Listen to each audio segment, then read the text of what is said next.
দাঁড়াই আর বসাতে একই। ঠিক আছে তুমি বসো না। বলছি যে ওই পাকুর মায়না ফায়না দিনই বলে তুমি নাকি সবাইকে বলেছো পাড়াতে যে পাকুর মায়না দিয়ে যায়নি। পাড়াতে? হ্যাঁ, যে পাকুর মায়না দিয়ে যায়নি, চিটিংবাজি করলো করিয়ে, এগুলো কি উচিত? কে বলেছে? তোদের কবার ফোন করে বলেছিস যে আমার মাইনে দিছে? তোরা যেদিনকে বাড়ি থেকে জিনিস নিয়ে গ্লাস যাওয়ার পর জিজ যখন গেল কামড়েটা আনতে নদীতে বললাম আমি চলে যাচ্ছি, আমি কি বললাম তোদের এখন মাইনের চিন্তা করতে হবে না, যখন হবে কিছু কিছু করে পাঠাবি। আর তুই কি বললি? তাহলে ফোন পে নাম্বারটা নিয়ে নিয়ে মামিকে কিছু কিছু করে পাঠিয়ে। তাও বলছে যে বন্ধু মামা নাকি বলেছে জিতের বউ খারাপ, ও এরকমই মেয়ে, ও ঝগড়া করে সবসময় এসে, এইসব নাকি বলেছে। যে বলেছে প্রমাণ দিতে পারবে তাকে? সে প্রমাণ দিতে পারবে?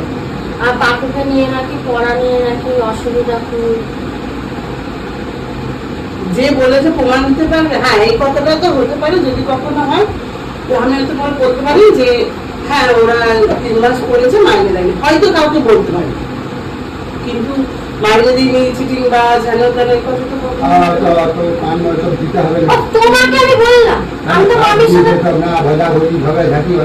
না না অশান্তির দরকার। অশান্তি না, যে কথাগুলো প্রচার করছে তাকেও বলতে তো হবে। আমি যখন নিজে দিদিকে বলেছি যে তোকে মাইনে নিয়ে চিন্তা করতে হবে না, 3 মাসের মাইনে ছিল আমি বললাম, তখন বললো আমি 2 মাসের, আমি 2 মাসের না 3 মাসের, কারণ আমার তো খাতায় লেখা থাকে।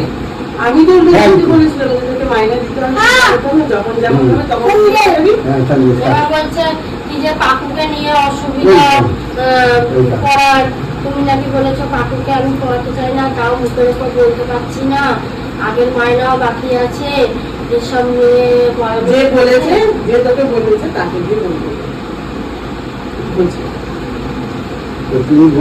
তুমি যার থেকে শুনেছো তাকেই বলবো। হ্যাঁ, যার থেকে শুনেছিস তাকে গিয়ে বলবি, যা বুঝিয়ে একদম যে আমি বলিনি কিছু তা না, আমি বলেছি হয়তো যে ওদের কাছে মাইনে পাইনি এখনো মাইনে দেয়নি, এটা হয়তো বলেছি কুচুরির কথা না, হয়তো দিয়ে দেবো, কিন্তু আমরাও তো দিয়ে দেবো।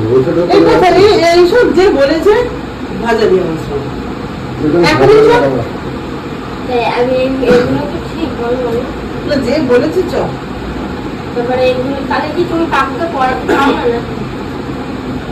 পাগল রে তোরা, কি পাগল? দেখিয়ে গেল আমার কি বলছে, আমি না সত্যি কথা বলতে আর ভালো লাগে না। যার অসুবিধা হচ্ছে যে বলছে সে তার যদি প্রবলেম হয়ে থাকে সে তার বাচ্চাকে নিয়ে। তুমি ঠিক আছে জানলে যে কার বাচ্চা বলছে, কে বলছে, এগুলো তো পাড়া থেকে আছে, আমাদের পাড়ায় একটু কে বলার মধ্যে কি আছে, যার ভালো লাগছে গাইস আমি আর পারলাম না প্র্যাঙ্ক করতে আমার মামির সাথে। আমি আর কোনো টপিক পাচ্ছি না বলতে বলতে। দাঁড়া দাঁড়া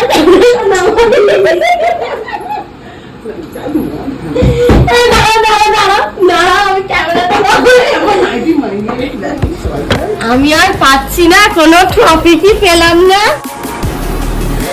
বললাম ওদিকে বসতে, বসলো না, বসলো এদিকে, আমি তো পারলাম পুরো হেসে গড়ে যাচ্ছি। তার মধ্যে আমার শ্বশুর ঢুকে পড়ছে, বললাম যে তুমি ঢুকবে না, তার ঢুকে পড়ছে, কি করবো আমি পারছি না। এই যে আমার মামি শাশুড়ি খুব ভালো গো, খুব ভালো, ও এরকম ধরনেরই না,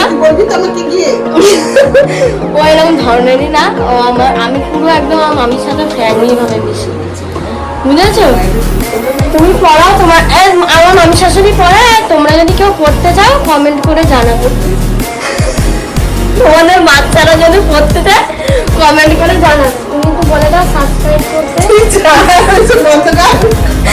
আচ্ছা ঠিক আছে, প্র্যাঙ্কটা কেমন লাগলো বলো।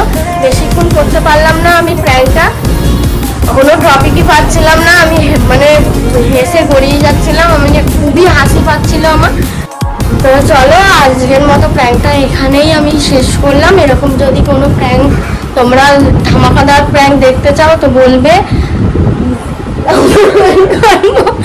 এই যে তোমাদের দাদাভাই পুরো আমার সামনে ক্যামেরা পুরো সেট করে দিয়েছে, কিন্তু আমি প্র্যাঙ্কটা করেছি।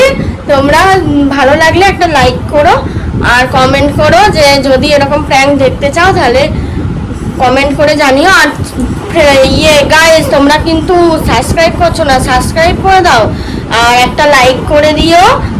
আর তোমার আজকে প্ল্যানটা এখানে শেষ করলাম, আবার কোনো একদিন নতুন ভিডিওর সাথে তোমাদের সাথে দেখা হচ্ছে। তবে